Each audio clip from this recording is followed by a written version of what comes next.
Hey, my name is Dr. TK, and welcome to the Abundant Creator Podcast. On this podcast show, we will uncover prosperous tools to help you become the CEO of your business and your life.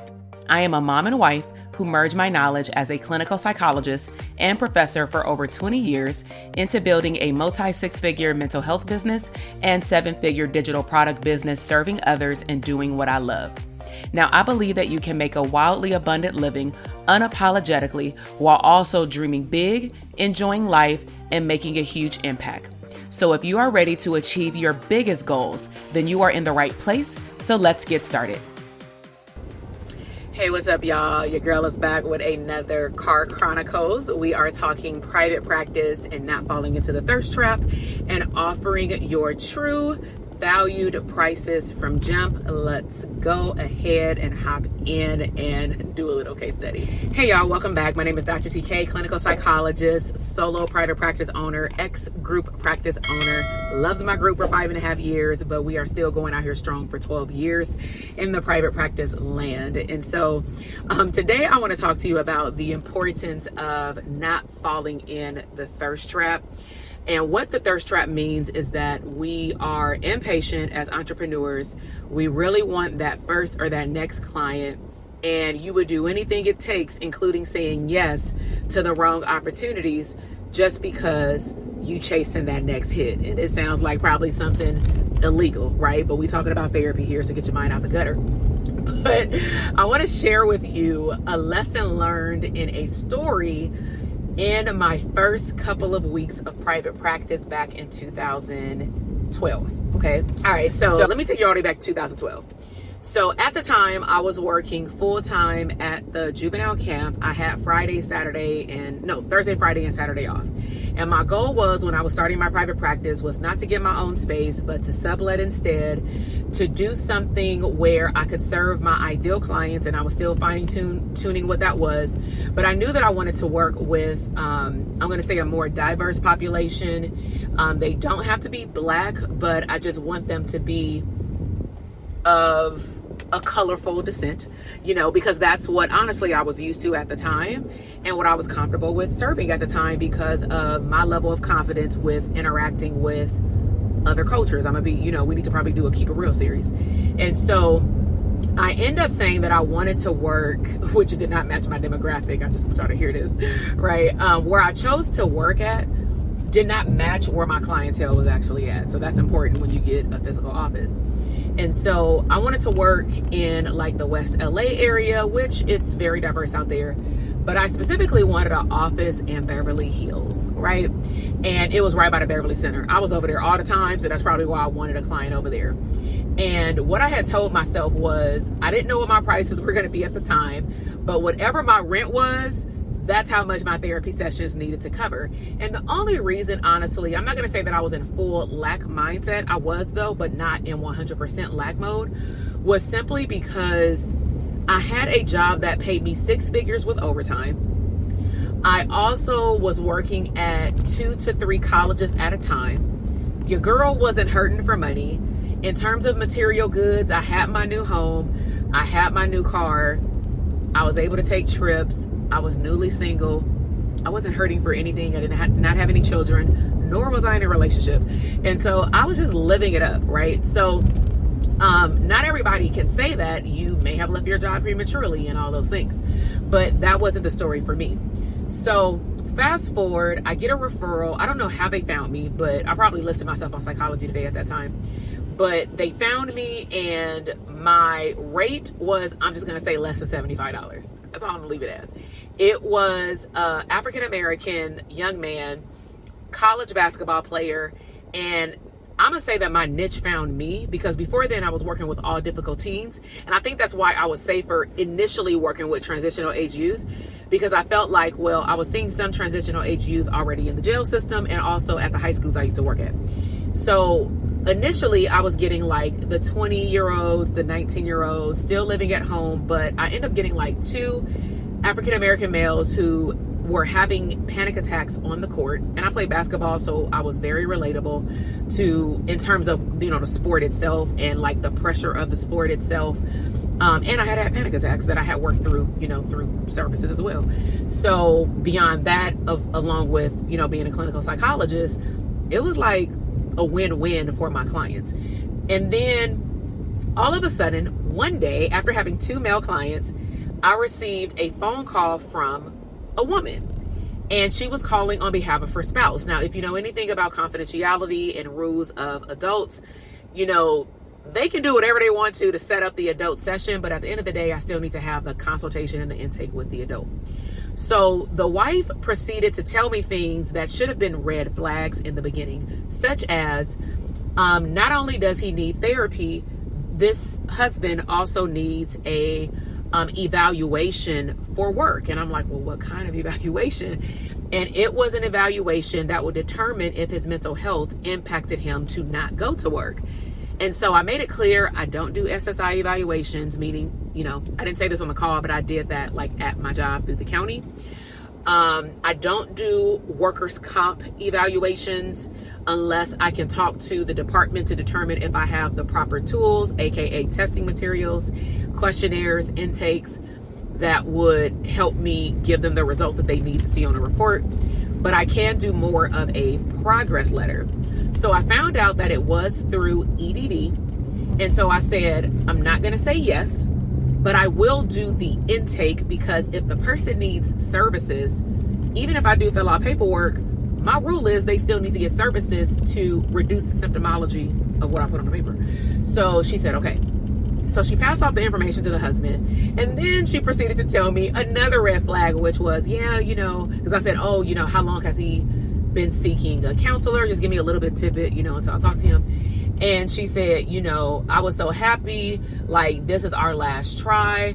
We've tried to call other therapists. She didn't really tell me what happened with the other therapists, but basically the therapists were not available. And it was probably because of the third red flag, which was he needed this to be done in the next 2 weeks. And so I said, well, I do have an appointment, but in terms of documentation, again, I can't make any promises. And also, if I do choose to write up a report that I am able to within the scope of my practice, then it can range from, and this is where I learned that therapists need to have an idea based off who they serve, how much you should be charging for report writing, because it's very different than a progress note and writing up the intake, right? And back then I did paper charts.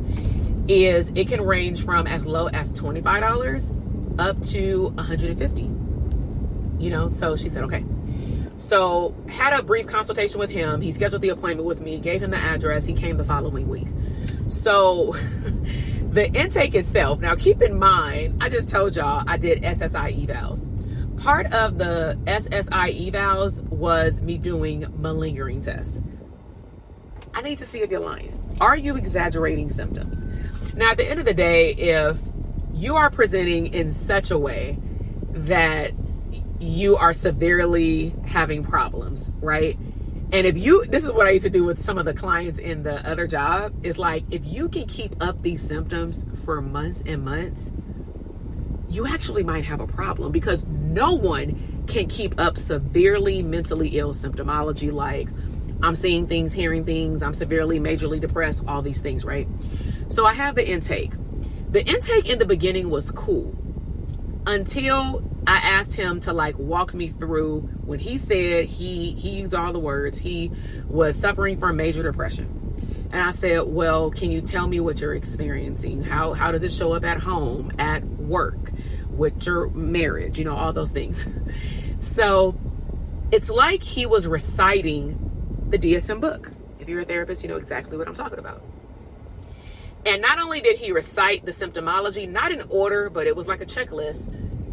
He didn't really state the frequency and onset, the things that we need to know, but every symptom was severe. And I'm not saying that it can't happen, but I've never met a person where every symptom is severe, right?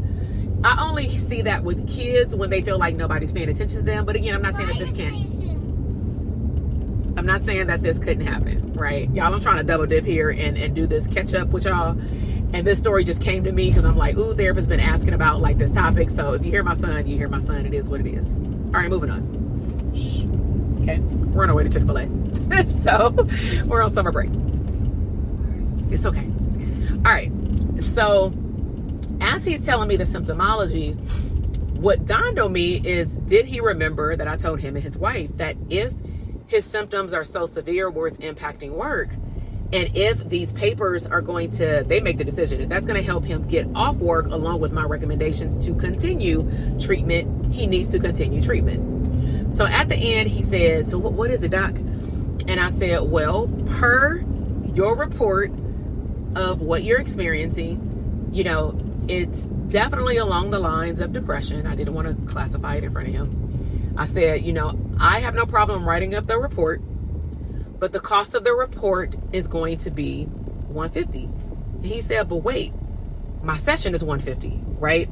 So I chose to make my rate in that moment the regular rate that I wanted to charge with those young people, because I said, there's no way I'm putting my license and liability on the line for me undercharging. And I want y'all to hear that. You are serving people.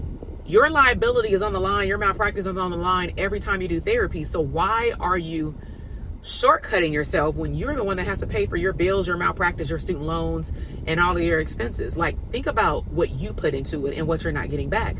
So I had told them up front that it was $150, but ultimately, because of the amount of pages that I had to fill out, and because he needed them right then and there, and I didn't have a client after him, I said, you can come back, you can sit in the lobby, but it's going to take me about 30 to 45 minutes because it had to be handwritten. It wasn't until later, probably 2 to 3 years later, because I've done more after that, where we were able to do electronically, like an upload and type out all the forms, right? And I got really good at it, but I'm like, it's $150. And so he was very frustrated. And then I told him, by the way, I'm going to write in here, I need to see you weekly. And he said, oh no, I got work to do. And I'm like, but you just told me that that your job, your mental health impacted your job. He said, oh, that's another job. I need to go trucking and I need to go drive the truck across state lines. So I actually need time off of the first job that I'm getting off on with your documentation. And I'm thinking to myself, this got to be illegal, right? And so I said, let me just stay in the scope of my practice. I'm writing up what I see. And I want y'all to hear that too. I don't want nobody in my comments saying, oh my God, what did you do? I'm writing up what I see, because at the end of the day, the services didn't finish. Okay. So when you fill out paperwork like this, it says that there needs to be a second set of paperwork to return the person back to work or to continue the person to be able to be off work. Now, here's the thing. If the person presents with major depressive disorder, moderate, let's just say if that was his diagnosis, that means he needs to see me once a week. He isn't suicidal, so not twice a week. No on-call, but once a week. So if you're going trucking, I can't see you. I'm not going to do telephone services. That's out. I don't do that, right? I didn't say it like that, but I'm telling y'all, I don't do that. And so he said, but I can't come every week. I said, well, then maybe we shouldn't do this paperwork. And he said, well, no, I need the paperwork. And I said, I understand that. And I'm going to write down what you reported. But he can kind of tell that I knew he was like shooting the shit, because I'm like, you do know, I don't know if you read these documents, I need to do an evaluation every 2 weeks, which means that I need to see you every week to provide progress on treatment. And he, I didn't know it was going to be all this. It's already $300 or whatever. Now, mind you, this is a black male. And the only thing I can think about in that moment is, was I chosen because I was the last person standing? And maybe, I don't know, you thought you were going to get over on a young black woman doing therapy? Absolutely not, sir. I didn't say that out loud, but that's what I was thinking. And so he said, fine. You know, I'll do the next session. So I said, let's schedule it before I do this paperwork so that I can understand that you're committed. And let me then explain to you how therapy is going to work, treatment planning, all those things, right? So he said, all right, just do the paperwork. So we agreed upon it. He did the paperwork. You can tell that he was lying about showing up to the session, but I said, I'm going to put on here that you agreed to one-on-one therapy weekly. He said, okay. Gave him the paperwork back. Always make a copy. Made a copy of the documentation. And back then again, we didn't have EHR, so I just like saved it to his physical chart. So no show, no cancel. Hence, I'm gonna link up my no-show video.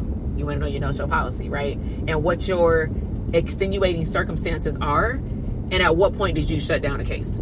So He didn't show up, but then somehow I think I ended up talking to his wife or something like that. And, I can't do much over there. And so she ended up calling on his behalf saying, oh, he's working. And I said, okay, well, let him know to call me, confidentiality wise. But ultimately, when I talked to him, I informed him very briefly, because he was working, that unfortunately, because you have chosen to skip this session, you also have a no-show fee assessed, $150. I don't think it was $150 at that time. I think it was like $75. But you have a fee because you didn't cancel, you didn't show, you didn't cancel before 24 hours. And then on top of that, we only have a week left. And basically he told me he ain't coming back. And I said, that's your choice. Per your symptoms, I would highly discourage that. We need to work on your depressive symptoms that you reported, even though I know he was elevating the symptoms, right? And so, I just wanted to make sure that he understood where I was coming from clinically, so that I could document it in his chart what he said. And I did, to a T, in quotes. When it comes down to stuff like this, I put stuff in quotes. I don't do no paraphrasing, no reflective statements. Nope, in quotes. I said this, he said this, right? So he blatantly said he's not coming back. He got upset. He said he's not paying a no-show fee. And I said, that's fine. I said, so if you choose to come back into treatment, because I want to close up shop. If you choose to come back to treatment in the future, you know how to find me. If you need documentation for this online system in the future, I will not be able to do it until I've seen you at minimum 2 times. Does that make sense? And he said yes. And so I said, have a great day. Is it okay if I mail you some resources to your home? He said yes, for mental health. That's what we do when we close out a chart. Filled out a treatment summary, wraps it up, right? All right, so let's talk about why I am sharing this with you. I meet way too many therapists who undervalue their services. They undervalue their expertise. They undervalue all the years that they've put in with their degree, with internship hours, postdoc hours, licensure studying hours, work hours, getting underpaid and overworked, right? And I have made, I'm not going to say a lot of mistakes, but I've learned from a lot of my life, career, and entrepreneurship experiences. And I just firmly don't believe that entrepreneurs, if they know someone who has experienced what they don't want to go through, if they're 6 to 8 steps ahead or 8 to 10 steps ahead, why would you want to prolong your abundance journey just to say, I can do this by myself. I can figure it out on my own. I can talk to my therapist friends. And if that was the case, then some therapists will be a lot further than what they are. But the problem is, if you are maybe the smartest person in your circle, or if you don't have anybody speaking life into you and into your business and into an abundance mindset, it's going to be really difficult for you to get out of the imposter syndrome, right? Or the limiting beliefs, or I can't charge that amount. Or I've heard I charge people of color because I'm Black, so I attract a lot of clinicians of color. And so, I used to say that. I wonder if the reason why people don't want to pay me is because I'm Black. And my friend would tell me but you're a licensed psychologist. Maybe the reason people don't want to pay you is because you ain't found the right person. Maybe you're marketing to the wrong people. Maybe you need to work on your marketing skills. Hence, I got marketing coaching, right? And so at the end of the day, I just want you to be better than what I was 10 years ago. And that's why I share these entrepreneurship lessons, especially as it relates to private practice, because for a lot of therapists, private practice is your livelihood. This is where you learn how to become a first-time entrepreneur, and then you branch out to other things. So if you want to learn more about the private practice policy video, go ahead and check the description box. If you want to learn how to build a profitable operating system so that you know what paperwork you have into place, you can have discussions with other therapists who are building profitable private practices around how much you should charge for report writing. You can ask people in a positive community, this is what I'm going to do. This is my pricing. This is my value. Does it sound crazy? So you want to surround yourself with like-minded people, cheerleaders, go-getters, and especially other therapists who want abundant businesses. And so if you would like to participate in a live virtual party, a boot camp, I am going to be having one in the middle of August 19th. So if you are watching this before then make sure that you click the link in the description box. And if it is still open for registration, come on over, have a good time. It's a multi-day event. I will not let you down. We are definitely talking about operating systems, profitability, money, and more importantly, showing up as an abundant CEO. So if you want to join us for that, then check us out, but also check out other resources in the description box. If you are new here, I want to say welcome. Thank you for showing up. Subscribe to the channel, even if you're not new here, because I see my stats, y'all, and a lot of people are coming back, but they're not subscribing. So subscribe to let me know that y'all here, but also let me know what was the best part that you heard of this case study or something that you learned that you want to implement in your private practice, and share this video with some other therapists that you know who could use it. All right, y'all, have a great day. I'm about to eat my Chick-fil-A bars. All right, y'all, bye. Fire me up. You just finished another epic episode of the Abundant Creator Podcast. Now, I would love to connect with you, so be sure to head down to the show notes for any additional abundant resources. And if you are looking for a new tribe of abundant creators like yourself, connect with me on Instagram at Dr. TK Site or YouTube at Dr. TK. Until the next episode, create and live abundantly.